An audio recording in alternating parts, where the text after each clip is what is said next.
water and because you think they're gonna purge that water when they go out to sea. Of course not. That water gonna stay in there for the whole voyage, which means that whoever pitched shit, whatever, it's still gonna be in there. See, conditions that arise from corporations wanting to make profit puts people in circumstances of meeting ill-fated conditions. That's all this is. That's all it is. When you put that many people on that boat and send it out to ship, out to sea, you're just begging for mass catastrophe. That's all you're doing. That is all you're doing, especially now with the UFOs flying around and telling people to keep their ass out of the ocean. I dare you to take that ship out there. But let me tell you something. Because they built that ship and because they have so much money that they owe to the finance companies, to the credit people, everybody that built that ship, and they won't make any money sitting at dock. So I guarantee you, even with everything that's going on, they're going to load that ship up and take it out to sea. Guarantee you. Okay, if it's not out there already, because this was uploaded on March the 27th in 2010. But I mean, this thing got rust, spots, you name it. You name it. They're going to be hiring so many people to work on there. I read a report about the cruise ship conditions.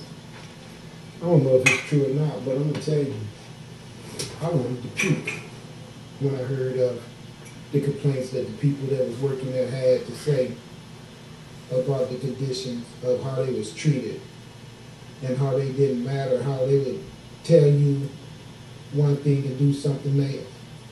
You supposed to come home in 14 days. They don't bring your ass home for 2 months. Once you're at sea, you can't do nothing, you know?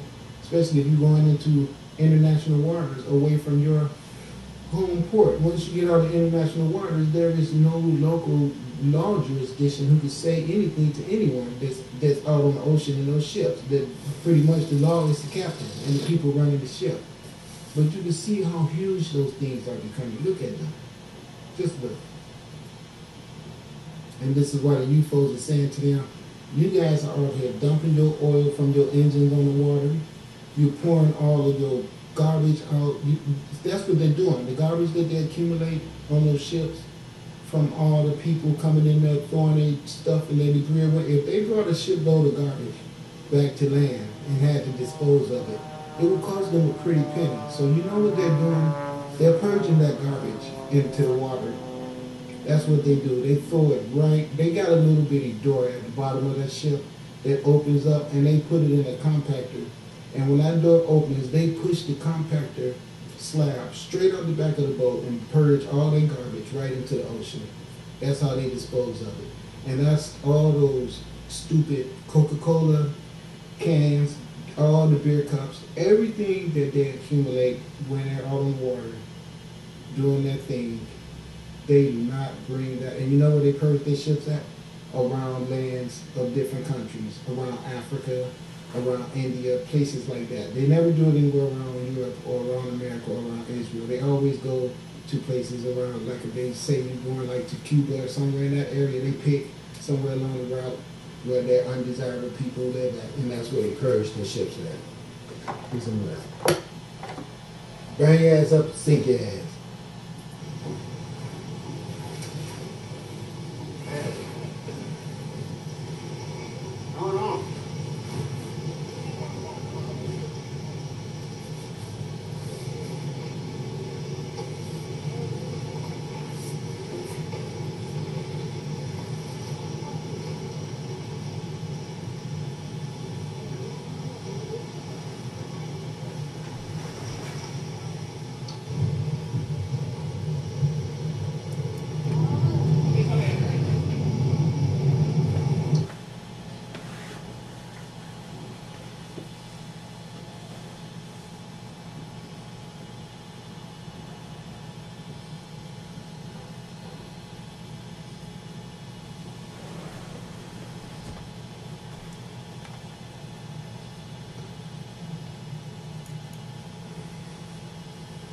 I don't want to go. Be going for the last 2 minutes here showing you some footage of how competitive our world is. What I mean by that is without even realizing it, we put ourselves in competition or conflict with other things on the planet constantly because of the world is being induced by corruption.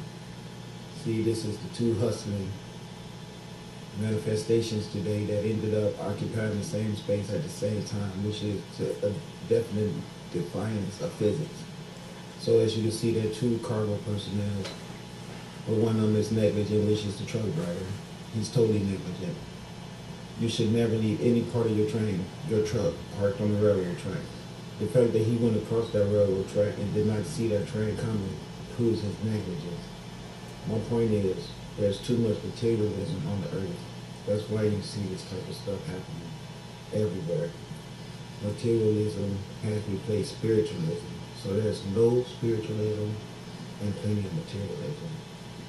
And that's the reason why all this stuff like this is happening. See, people racing and competing with each other to save time. Why would you be that much of a damn peril to take a risk on getting hit by a train? Because if you don't win in this contest you put in between you and the train, you're going to check out probably. So this is why the UFOs are destroying all this materialism, because it's got us acting stupid as hell, doing dumb shit like this. Didn't he see the guy? I think this guy committed suicide. Probably a train coming. If you look at it, it looked like he committed suicide. Go figure. What can I say? You know, so. I mean, I really think I just so. thought I'd let you run the last 2 minutes of the tape just to show you just how crazy we become with this materialism. I had a feeling that a train was coming. Yep, he committed suicide. I used to be a truck driver, and there's no way you could have like went out there. I don't think without seeing that train coming, there was too many things that would have let him know not to do that. You know what I mean? He just willingly went out there and killed himself, if you really want to know what I think. He did. Look, he see the train coming. He was just sitting there. He was parked all that time. He could have left. Look, he could. This guy. I think this guy committed suicide. He went right through the wall. He was sitting on that side of the tractor, so he could have saw that train coming. He saw it coming. Look how he drives out there and stops right on the track. Now all that time he's sitting there. He's sitting on the side the train is coming from. He can see that train coming. There's no way he could be sitting on that track without seeing that train coming at him. He deliberately killed himself. He really did. That's what he did. That man committed suicide. Or that lady, whoever was driving that truck was very depressed and they committed suicide. I hate to be the one to tell you that, but that's what it looked like to me. So peace and blessings. God bless us all. And yeah.